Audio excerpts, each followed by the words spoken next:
ചുഴലിക്കാറ്റ് ശ്രീലങ്കയിൽ വൻ നാശനഷ്ടം വിതച്ചു. കനത്ത മഴയിലും പ്രളയത്തിലും പെട്ട 60-ലധികം ആളുകൾ മരിച്ചുവെന്നാണ് കണക്കുകൾ പറയുന്നത്.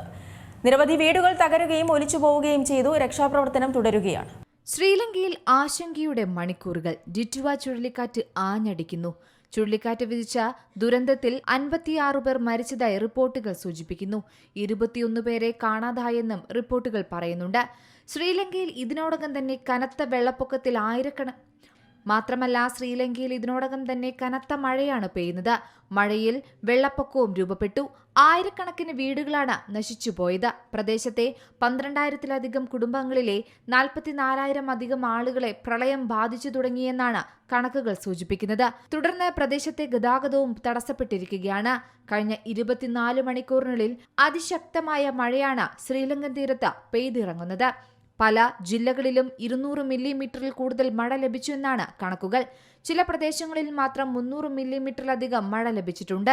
നിലവിൽ ഡിറ്റുവ ചുഴലിക്കാറ്റിന്റെ തീവ്രത വർദ്ധിക്കുകയാണ്. ശ്രീലങ്കയിൽ തുടർച്ചയായ മഴയും വെള്ളപ്പൊക്കവും മണ്ണിടിച്ചിലും തുടരുമെന്നും കാലാവസ്ഥാ വകുപ്പ് മുന്നറിയിപ്പിൽ നൽകുന്നുണ്ട്. പല ജില്ലകളിലും ദുരിതാശ്വാസ പ്രവർത്തനങ്ങൾ നടക്കുകയാണ്. വിമാനത്താവളങ്ങളിൽ നിന്നുള്ള വിമാനങ്ങൾ വഴിതിരിച്ചു വിടുകയാണ്. സമീപ വർഷങ്ങളിലെ ഏറ്റവും വലിയ കാലാവസ്ഥാ ദുരന്തങ്ങളിൽ ഒന്ന് തന്നെയാണ് ഇപ്പോൾ ശ്രീലങ്ക അനുഭവിക്കുന്നത്. മരണവും അപകടങ്ങളും സംഭവിക്കുന്നതും ഏറെ ആശങ്കയുണ്ടാക്കുന്നുണ്ട്. മാത്രമല്ല, കൃഷിയിടങ്ങളിലും കനത്ത നാശനഷ്ടമാണ് ഡിറ്റുവ ചുഴലിക്കാറ്റ് വരുത്തിവെച്ചിരിക്കുന്നത്. ദുരന്ത നിവാരണ അതോറിറ്റി രക്ഷാപ്രവർത്തനങ്ങൾ നടത്തിവരികയാണ്. കഴിഞ്ഞ ദിവസമുണ്ടായ മണ്ണിടിച്ചിലിൽ 21 പേർ വീടുകളിൽ കുടുങ്ങിപ്പോയതായും റിപ്പോർട്ടുണ്ട്. അതേസമയം കനത്ത നാശം വിതയ്ക്കുന്ന ഡിറ്റുവ ചുഴലിക്കാറ്റിനെ നേരിടാൻ ഇന്ത്യയുടെ സഹായം തേടിയിരിക്കുകയാണ് ശ്രീലങ്ക.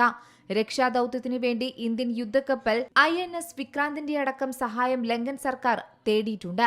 ഡിറ്റുവ ചുഴലിക്കാറ്റിന്റെ പശ്ചാത്തലത്തിൽ ശ്രീലങ്കയിൽ റെക്കോർഡ് മഴയാണ് സംഭവിക്കുന്നത്. എല്ലാ നദികളിലും ജലനിരപ്പ് ഉയർന്ന സാഹചര്യത്തിലാണ്. മഹാദുരന്തത്തെയാണ് രാജ്യം മുന്നിൽ കാണുന്നത്. അതേസമയം മഴ കനക്കുന്ന സാഹചര്യത്തിൽ നിരവധി മേഖലകളിൽ ജനങ്ങളെ മാറ്റി താമസിപ്പിച്ചു. വിവിധയിടങ്ങളിൽ ജനങ്ങൾക്ക് മുന്നറിയിപ്പും നൽകി. കനത്ത മഴയും കാറ്റും കാരണം ഗതാഗത സംവിധാനങ്ങളും പ്രതിസന്ധിയിലാണ്. അതോടൊപ്പം ഇന്ത്യയിലെ തീരങ്ങളിലും ജാഗ്രതാ നിർദ്ദേശം നൽകിയിട്ടുണ്ട്. തമിഴ്നാട്, ആന്ധ്ര, പുതുച്ചേരി തീരങ്ങളിൽ അതീവ ജാഗ്രതയാണ് പ്രഖ്യാപിച്ചിരിക്കുന്നത്.